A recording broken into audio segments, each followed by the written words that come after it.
Mahirap hirap, kamatayan ay hinamak. Sa utos mo'y tumupad, yang anak mo'y dalawang isang manguna. Reyna Valeriana.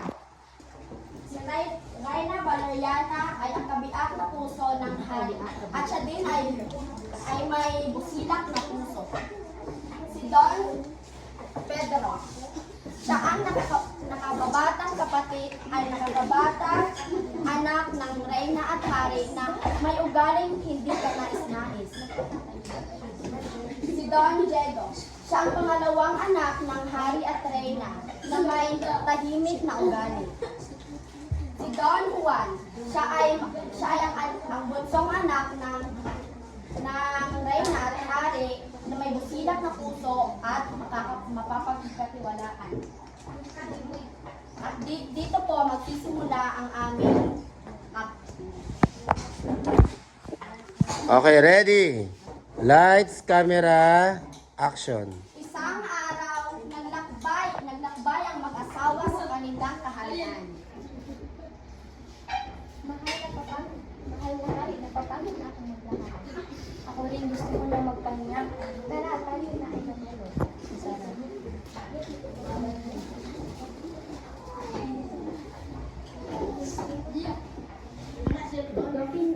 Nanaginip ang hari nang hindi ka nais-nais. Ang kanyang panaginip ay pinatay si Don Juan. At dead. Lumaya ninyo, lumaya. Hari, gising. Hari.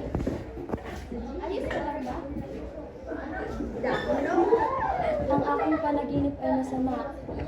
Isa sa mga anak natin ay may mapapahamak. At hindi ko masyado nakita ang kanyang mukha, pero sa kutob ko ay si Don Juan iyon. Talaga ba? Gusto ko na magpahinga.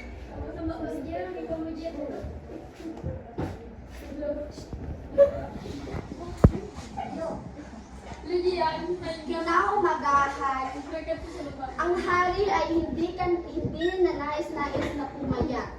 Nagulat ang reyna dito. Pumunta ang mga anak sa hari.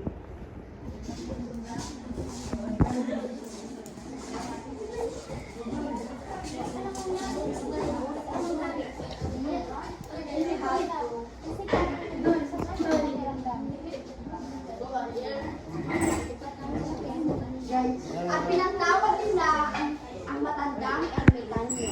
Natawag ang magagaling na magkagamot dito sa kanila. Saktong narinig ng matandang ermitanyo at agad ito na pumunta sa may sakit na hari.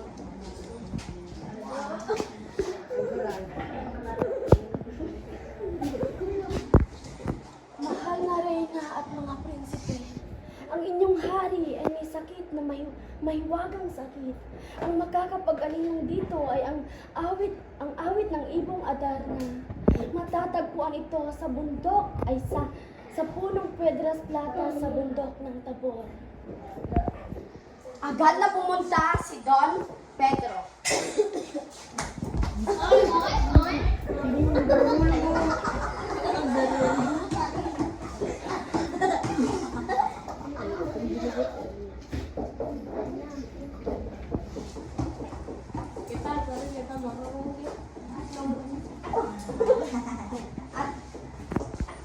At noon ay hindi nagtagumpay si Don Pedro. Kaya ang aming hinandang presentation ay magtatapos na. Noong unang panahon, sa malayong lugar ay may isang palasyo na ang pangalan ay Berbanya. Isang araw ay may pinamamahalaan ng dalawang mag-asawa at ang kanilang 3 anak. Kinaumagahan ay may isang nangyari sa hari Fernando. At ito ang nangyari.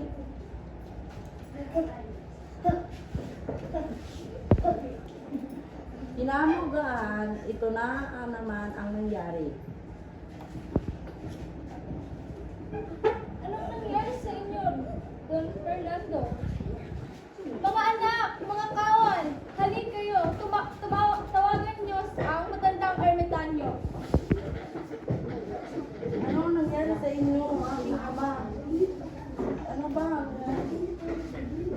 ito'y pinagamot na sa maraming ermitanyo, ngunit ni isa ay wala pang nakagamot dito upang gumaling. Kaya ang ginawa ng mag-ina ay humanap ng isa pang ermitanyo. Maglalakbay tayo upang mahanap natin ang matandang ermitanyong magpapagaling sa atin.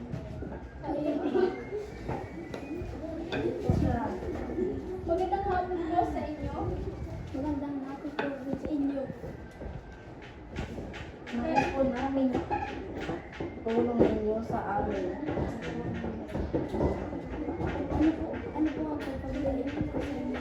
Nais po namin tulong nyo upang magamot ang aming haring na mayroong malubhang maiwaging sakit. Nalilog na namin ang lahat ng mga matandang ermitanyo, ngunit wala ni isa sa kanila ang nakatulong sa ating asawa. Ito po siya. Sumunod po kayo sa amin.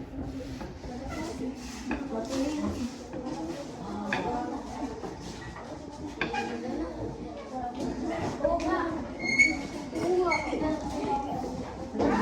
Ito yung maglang sakit. Ang daming magkagamot namin ito ay awit at ibong magana.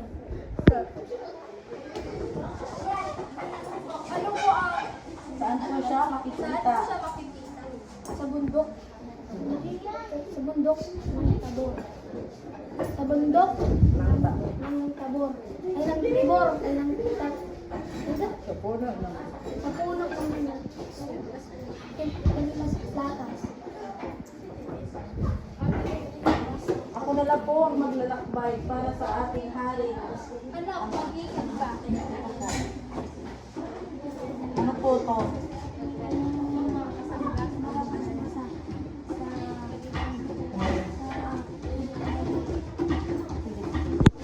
Ama, pupunta na po ako upang sababungin ang isang ibong adarna.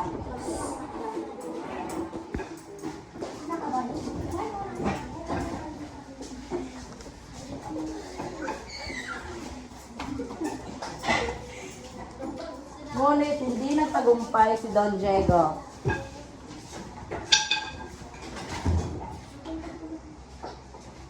Sumunod si Don Pedro. Uy, kung hindi ka na ba? Ay, kabayo.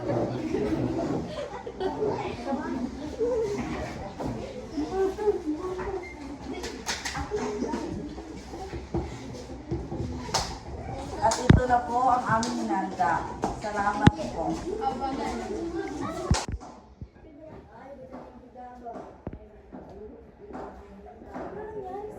Naghanap ako ng masama. Anong panaginip? May mamatay sa ako. At nang narinig ng panganay, ay dali-dali siya tumakbay.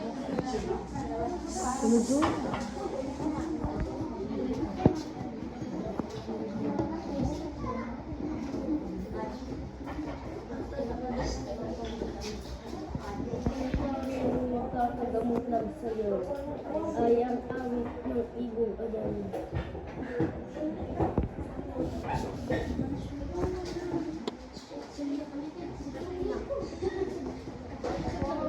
Hanapin ko po ang ito ba? Kaya mo ba? Okay.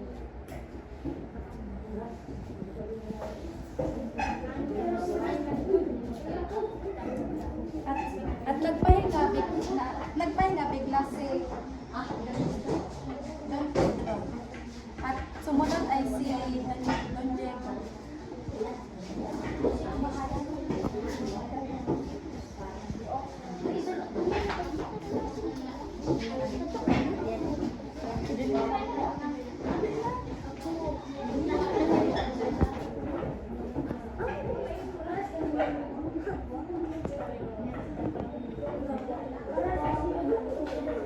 Okay na?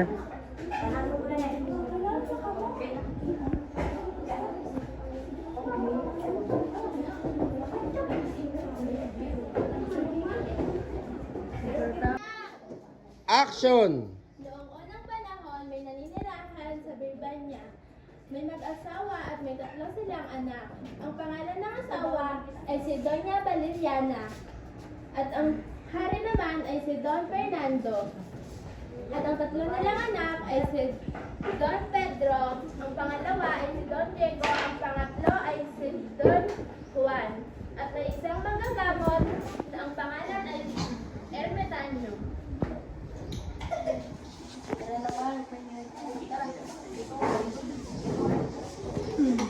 Kinagabihan, natulog na ang mag-asawa.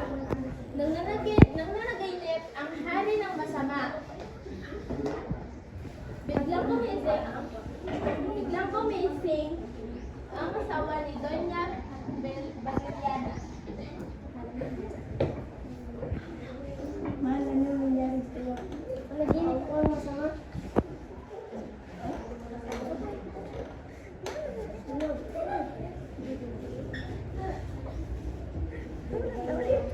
Ginawagahan, pumunta ang tatlong hari sa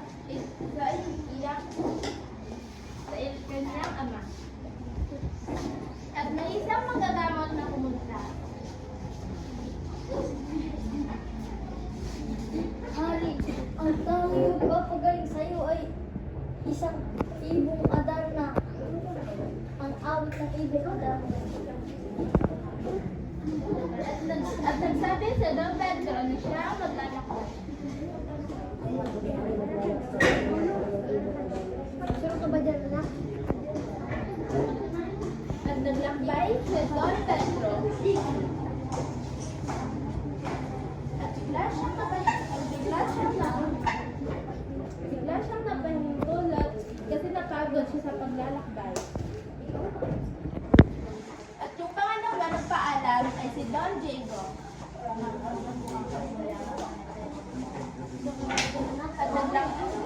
At naglakbay si Don Diego. Abi, may pagkain ka ba?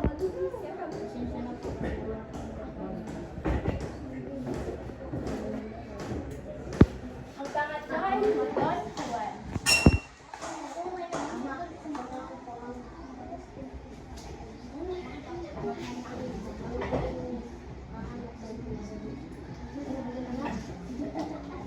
At naglakbay si Don Juan. Ako, may pagkain ka ba? Binigyan ni Don Juan ang walang nakalimutan niyo ng pagkain.